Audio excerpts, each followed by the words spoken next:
잘 살아야 된다. 죽은 사람은 어떻게 해야 된다? 성 밖으로 나가야 된다.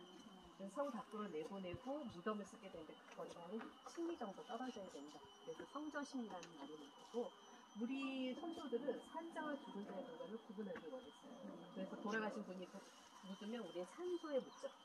그래다가.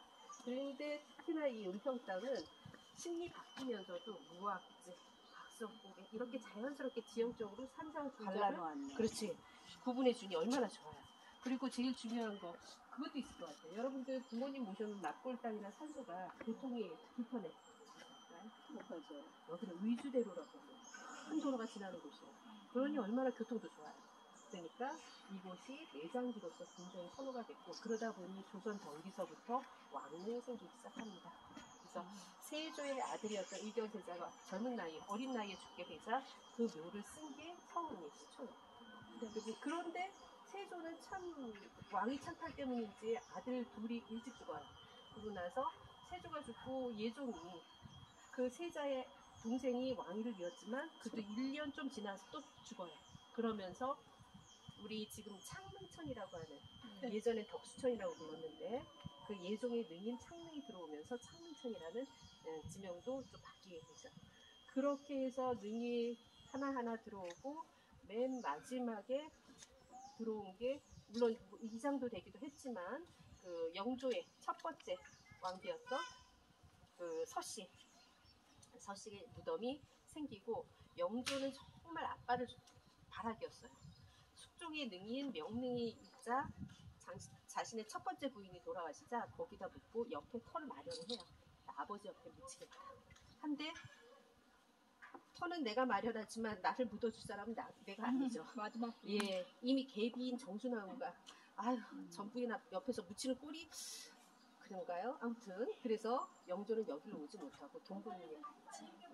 이러한 역사적인 연원을 보면서 그 첫 번째 무덤이 생겼던 의경세자의 무덤을 만들면서 그거를 지키는 원찰로서 정인사라는 절을 먼저 만들어요. 그런데 그때 급히 만들어서 그게 절이 규모 있게 만들지 못했나 봐요. 그런데 이 의경세자의 아들이 왕이 되죠. 누구? 성종. 원칙대로 본다면 예종이 죽었으니까 예종의 후손이 이어야 되는데 이 성종의 어머니였던 우리가 소위 말하는 인수대비, 이 여인이 대단한 여인이에요. 인수대비는 아버지가 한학이라고 해서 그 당시 대중국 외교를 총괄했던 사람이에요. 지금으로 본다면 중국 대사의 큰딸.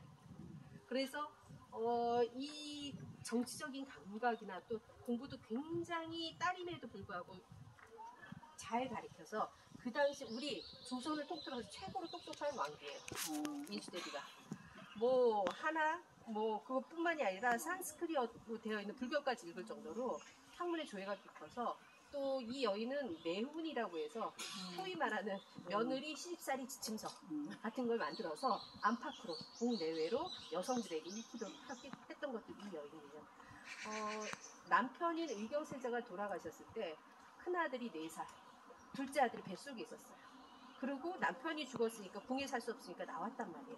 그런데 이 뛰어난 감각이 있어서 이 여인이 작은 아들을 누구와 혼맥을 잇느냐면 바로 그 당시 권력의 핵심이었던 한 명의 딸하고 결혼시켜요.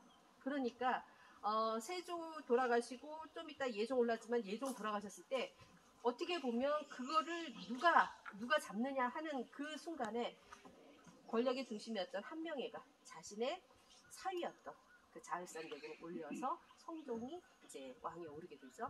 아들이 왕위에 오르니까 남편은 사찰이 너무 초라한 거예요. 그래서 훨씬 크게 정비를 하고, 그 당시에 우리 세조가 있는 그 광릉 원찰이 봉선사죠. 봉선사 버금갈 정도로 컸다고 해요. 그런데 이게 처음에는 의경세자만 모시면 되는 일이 그 다음에 창릉 들어왔죠. 그 다음에 숙종도 들어오죠. 숙종의 비도 들어오죠. 그 다음에 영조의 비도 들어오죠. 해서 총 5개의 능이 들어오는데 일은 많아졌는데 지원은 별로 없는 거예요. 그러니까 여기가 점점 쇠락해지다가 숙종의 명능이 들어오면서 이름이 그때쯤 수국사로 바뀌었다고 해요. 예. 그런데 그렇게 쇠락해서 이 터가 이제 유명무실해지다가 다시 이렇게 중창이 된 거는 1900년. 그때는 고종 때죠. 고종이 왜 그거 아시죠? 독살 사건. 여기에 뭐를 섞어서 아무튼 그거를 고종은 바로 뱉었지만 순종은 먹어서 그로 인해서 그 이후에 건강 상태가 많이 안 좋다. 그래서인지 1906년 무렵에 순종이 굉장히 아팠대요. 그러니까 고종이 순종이 낫게 하기 위해서 어떻게든 방법을 쓰면서 막 사찰마다 제를 드리기도 하고 막 그러는데 그때 여기에 그 사찰을 중창하셨던 갑자기 이름이 무슨 선사신데 아무튼 그분이 나중에 명진학교로 해서 동국대도 그 전신학교를 만드신 분인데 그분이 월초선사인가 아무튼 여기 무렵에 그 제를 올리고서 순종이 나은 거예요. 고종이 물어봤어요. 네 원하는 게 뭐냐 그랬더니 여기에 저를 중창하고 싶습니다. 해서 다시 중창이 됐는데 유교 폭격은 맞죠. 그러면서 지금의 모습은 옛 모습은 아니에요. 근데 1990년대에 여기에 주지스님이 저렇게 금박으로 다 입히면서 이 절이 이제 상등사지 이렇게 유명해지기도 했죠.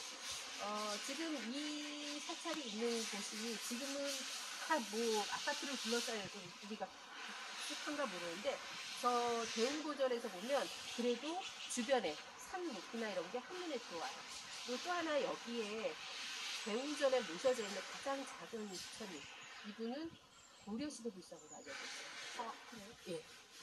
그래서 그 불상을 대금하고 했던 시기나 이런 걸 봤을 때 첫 번째 대금이 고려말 그리고 두 번째 이 금칠한 것이 선조때 이렇게 이제 복장이라고 해서 이 불상 안에다가 기록물 또는 뭐 여기에 필요한 그 천도 넣고 또 살이나 뭐 이런 것도 넣고 하는데 거기에 나온 복장 유물로 저 연도는 그보다 더 전일 것이다 우리가 예측을 하는데 굉장히 그 불상 조각으로서도 그 당시에 대표하는 불상으로 보물로 지정이 돼 있어요.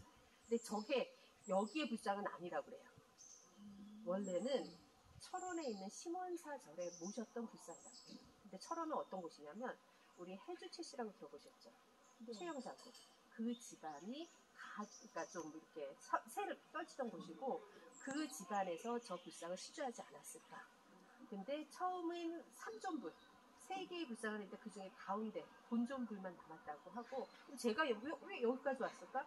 아마도 철원 지역에 이제 6.25 전쟁을 치르면서 그 절이 비무장지대로 아마 들어가 있는 건 그렇다고 해요. 나중에 옮겨서 딴 데 이제 중창을 했지만 그때 그 사찰에 있던 문화재나 이런 불상들이 흩어질 때 여기로 오지 않았을까. 그래서 여러분들이 조금 눈여겨보실 것은 그 열려 있으니까 불상도 보시고요. 또 하나 저 옆에 보면 안내판에 그림들이 쭉 있을 거예요. 예.